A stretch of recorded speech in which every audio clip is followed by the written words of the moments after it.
Have you heard of the Seneca Falls Convention? Originally known as the Women's Rights Convention? Lucky for you, here's a quick deep dive. Today is July 19th, and on this day in 1848 was the first day of the Seneca Falls Convention, organized by Elizabeth Cady Stanton and Quaker Lucretia Mott. Quaker traditions promote gender equality, so there were actually a lot of Quaker women in attendance. These two women traveled to London in 1840 for the Anti-World Slavery Convention, but were not allowed to participate because they were women.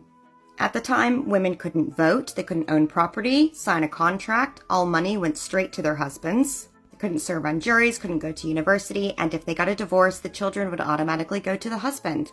So these women organized the Seneca Falls Convention. This took place at Wesleyan Chapel in Seneca Falls, New York, over a 2-day period.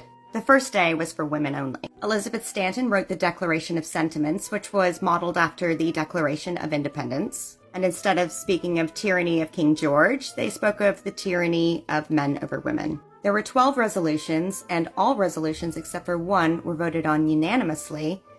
The women's right to vote was considered by some women to be too controversial. 68 women and 32 men, yes, there were some men there, voted yes. The only person of color in attendance was Frederick Douglass. Many of the attendees were also in the anti-slavery movement, and Frederick Douglass gave a speech about women deserving the right to vote.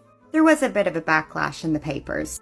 One newspaper saying that equal rights for women is monstrous to mankind. The Seneca Falls Convention is really what started up the women's suffrage movement. It took 72 years after this for women to get the right to vote. So don't waste it. If you're an American, make sure you get out and vote.